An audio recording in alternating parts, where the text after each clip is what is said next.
Charged them the same family rate they charged me, by user nefarious alo. My child's daycare had a death in the family. It's a small, family-owned place, so this affected all the employees. They sent out an email at like 3 a.m. I couldn't miss work, as I had a very important day, so I scrambled to find a sitter, just for that day. My stepbrother's girlfriend was basically the only person I know that doesn't work, so I called her. She says sure, but I can only watch him for 6 hours, and I'll give you my family rate so it will only be $200. I asked if she was serious. She assured me she was, and that this was her livelihood and she takes it very seriously, that she was already offering me a family discount. Please note that it was not her livelihood. My stepbrother has a great job and has always paid for everything. He has tried to get her to do anything to earn money, but she refuses to work and believes he should support her fully, including daily Starbucks, hair, nails, designer stuff, etc. Please also note that I had done a lot for this girl, just to help her out. The list is long. I agreed, only because I would have lost my job had I not gone to work that day. I paid her $200, which she demanded up front, to get to work for a little over 4 hours after factoring commute. Fast forward a couple of years, they have separated, they have a kid and she is living for free in his dad's extra house, and driving my dad's extra car for free. The ex pays all the bills and necessities. She finally breaks down and gets a job because he stopped paying for her hair, nails, etc. She has a day when her child care falls through and sends out the same request I did. Can anyone watch my kid? I have to go to work or I'll get fired. I told her I could absolutely do it. Then charged her the same bogus price she charged me. I told her it was the family rate. She cussed me out. Edit, why would either of us get fired has been asked a ton. Here's why. I was scheduled to teach a seminar for about 400 people. This was extremely expensive to the company once you factor all the logistics of closing operations for a day and etc. If I would have last minute cancelled, it would have cost them the same twice. Under normal circumstances, I can miss work for an emergency, but not during something like that. I'm a salary employee, so I usually work about 60 hours a week. Taking off after lunch or something isn't a big deal. It was just the magnitude of the event. She worked a job that anyone was qualified for and was on the chopping block for missing work all the time. Also, it was not her livelihood. At some point before she got with my stepbrother, she was babysitting for a family for a couple of weeks, but they fired her for being unreliable. She recognized the position I was in and threw out a number BC. She knew I had no choice but to pay it.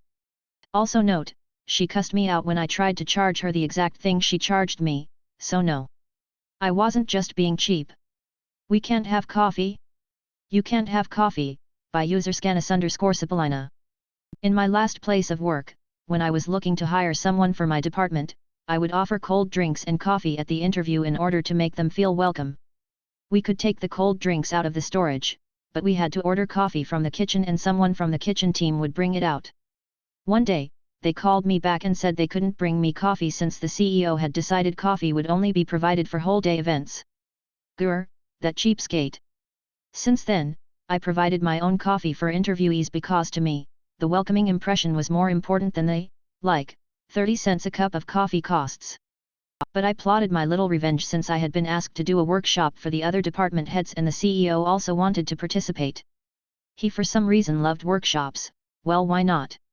So the day of the workshop came, I prepped the room, the participants trickled in and got settled, including the CEO. I greeted the group and laid out the plan for the next few hours, asked if there were any questions.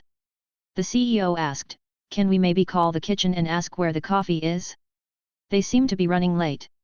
I made a point of taking a sip from my travel mug and then answered that there would be no coffee, because this was a half-day workshop and our new rules said that coffee would only be provided for whole-day events. I still cherish the surly look he gave me in response. He did not say anything and instead opened a bottle of water.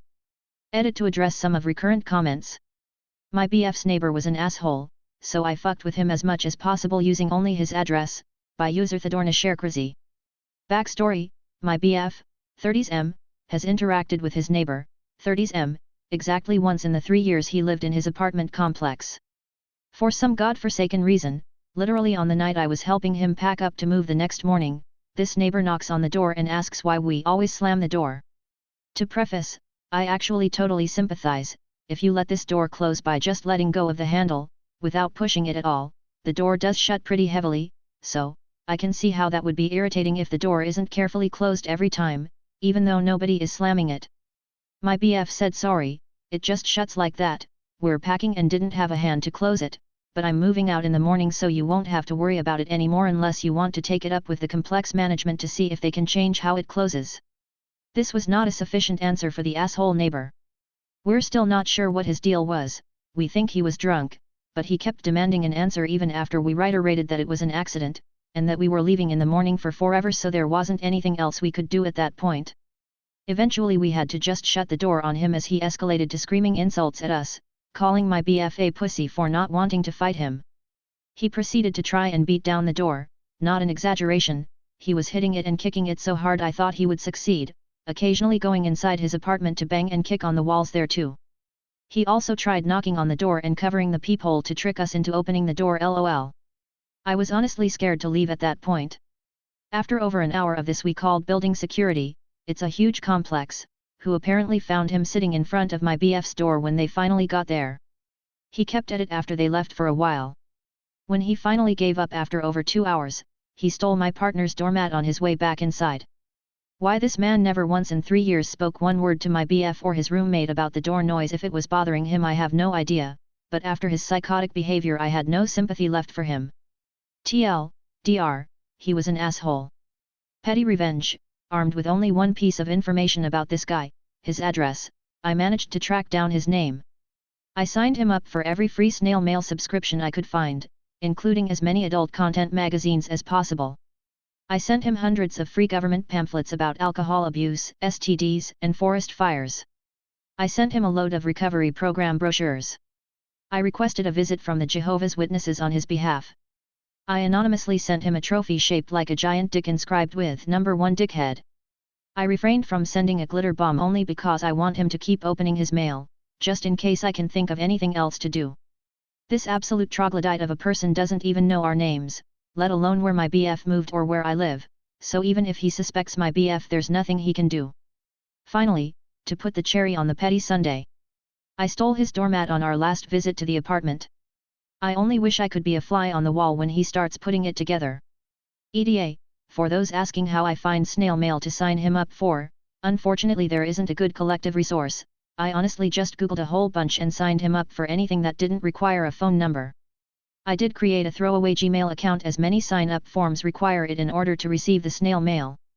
I'm living for all your suggestions, don't be shy lol. Rude buyer threatens me with a chargeback, then loses both the item and her payment, by user outrageous_rise. A woman bought a designer handbag from me online, then about a week later sends an extremely rude message, claiming it had damages and smelled funny. She wanted her money back immediately, and demanded I send it to her on Venmo, against policy and massive red flag for fraud, or else she would file a chargeback. Threatening sellers with chargebacks is also against policy. Being as it was the weekend, and her language was really abusive and gross, I decided not to interrupt my weekend and waited till Monday morning to respond, which is within the TOS. She was really aggressive, and sent me more rude messages demanding I relent and pay her off-site or else. I checked her feedback and at least one other seller reported that she also tried to coerce them into an off-site refund with a chargeback. Buyers have enormous latitude in online sales, and TBH, I just didn't want to deal with her anymore, so on Monday I responded offering her a full refund in exchange for a free return, and though I did not believe she was being honest, I gave her the benefit of the doubt and said maybe it was damaged in transit. I fully expected her to return the wrong item, but after I gave her a free return/refund option, she filed then a chargeback anyways, claiming the item is not as described, then left very negative feedback. Both the feedback and existence of a chargeback claim harms my presence on the site and hits me with fees and an automatic refund for her, taking money out of my account automatically and messing with my budget. There's a reason why most sellers will do most anything to avoid chargebacks, it really is inconvenient and damaging for us. Now, being as this used to be my profession, I know that it's considered fraudulent to file a chargeback when the retailer has offered a full refund. So naturally, I appealed the case and it was decided in my favor, and her refund was reversed. I blocked her and moved along. Fast forward about 2 weeks, and the original item shows up on my doorstep, returned, and without any of the damages that she complained about. Now, I realized in this situation I have no legal obligation to refund her at all, but better still, is that when I went to the seller dashboard to try, I don't even have the option to refund her because the case she opened was closed and decided in my favor. I still felt a little funny about relisting, so I emailed the site for more direction. Apparently, when you file a chargeback you are forfeiting your right to seek a refund directly from the retailer in favor of seeking a refund from your financial institution. She had apparently messaged the site and modified my feedback to demand a refund after the chargeback failed, and sent them the tracking number of the item she ultimately returned, saying that since she had a tracking number they had to refund her.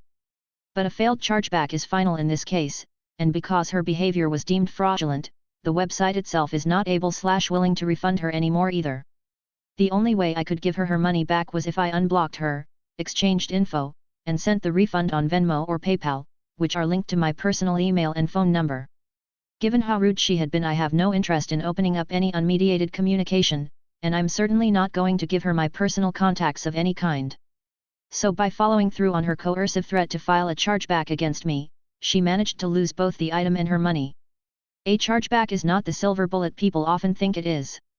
If she'd been even reasonably polite, I'd have had no issue communicating with her directly to give her money back, even if she had filed the chargeback. A lovely gift for the guy hitting on my partner, by user Mycroft Natenba. So me and my girlfriend are living above a car repair shop. My girlfriend for a while used to take her car there. I always greet the guy wholeheartedly when I see him, as I do with all my neighbors. We even bought him a plant to thank him for receiving our packages a couple of times. This guy has been making some questionable remarks about my girlfriend which she has ignored, but today he actually sent her a flirty text which is really upsetting considering he has her number for business reasons. We are really independent in our relationship, but both me and my girlfriend agreed that the saddest thing is how nice I have been to him. I asked her if she was okay if me handling it and she said yes, knowing full well I am a nice guy that would never do anything to harm a person that should have known better but is just another average Joe. So I went to our fridge, I got a nice apple, I cleaned it just as well as I would have if it was me eating it, I put it in a Ziploc bag, sealed it tightly, went downstairs and barged into his shop. I told him that I feel bad for never getting him anything for being such a nice neighbor, so when I received this great batch of apples I figured I should get him one. I assured him repeatedly that the apple was clean and ready to eat and I urged him to eat it as soon as possible, not to waste the beautiful vitamins. His eyes went wide and he took the bag reluctantly. I bid my farewells to him as warmly as I always do with an extra touch of psychopath and I left his store.